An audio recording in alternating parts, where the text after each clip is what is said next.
Welcome to this video on academic reading and note-taking. By the end of the workshop, you'll be able to answer these questions. What is academic reading? What should I be reading? How can I read effectively? And how can I develop my note-taking skills? There are useful links at the bottom of many of these slide pages to take you through to specific guides we've written. The session will cover what academic reading is, how to select the best sources of information, how to read effectively with reading techniques, and how to develop note-taking skills. We won't cover how to research for an assignment, or referencing, or how to write reflectively and critically. Book a place at the specific workshop for these topics, or watch one of our videos on YouTube where we record our workshops. Our definition of academic reading is about utilising resources to gain knowledge and understanding of subject-specific areas. There are amazing resources available to you via the library. They are based on research and present evidence backed up by facts.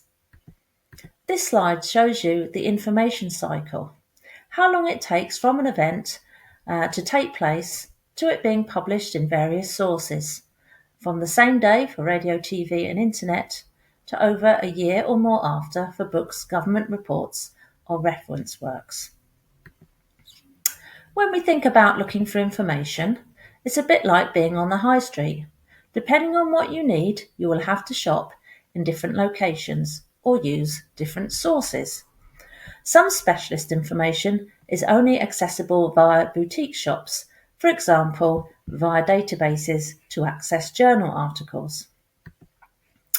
If you look on our library webpage, search for University of Staff's Library to find it or follow the links on Beacon. All information relating to the library can be found here. Also on this page, in the image on the middle left-hand side, is Finding Resources. Use that button to access all of our resources for a complete list of databases. They are both academic and contextual. So, how can I read effectively? Depending on the source of information, different techniques for successful reading can be utilised. The first one we'll look at is skimming and scanning. To skim a text, you should assess titles and subtitles, the beginning and end paragraphs of chapters, the beginning and end sentences of paragraphs, and pictures and diagrams which summarise what the writer is saying. While scanning, you look for particular words or phrases which you expect to find in the text, keywords which may be in italics or bold type, and specific information which you have found from the contents or index pages. Another technique is the SQ3R method of reading. This first page looks at the S and Q. S stands for survey, a quick skim of a book or a journal to give you a general idea of what the text is about. Look at chapter titles, subheadings, pictures, diagrams, charts, graphs, introductory paragraphs of chapters, and conclusions. Then ask questions. That will help you to stay focused on your subject. What does the text tell you about your subject? What evidence does it provide for the view? How does this fit in with your earlier findings? And does this support your views or not? If after these steps you feel like the text is of no use, move on to another text. If you feel that it is useful, continue with the next 3 steps, which are the 3 R's. First up is read. Read the text in detail to answer the question you have set. Try to remain focused on the reason for reading the text. Pick out keywords and signpost words, such as therefore, nevertheless, furthermore, and alternatively. Reduce your reading speed for difficult passages. Reread any passages that are unclear to you and make notes on key points. Do not try to read too much in one go.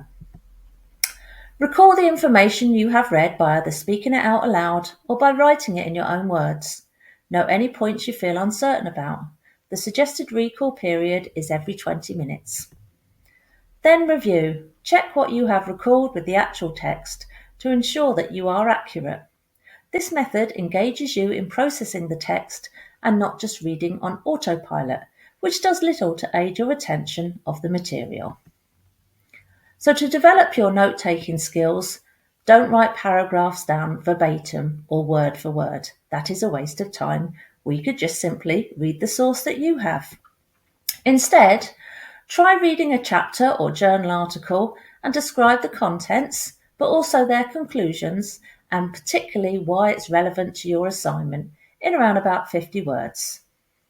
So notes should include the bibliographic details, that's very important for when you reference material, and then paraphrased in a couple of sentences to provide evidence for your arguments.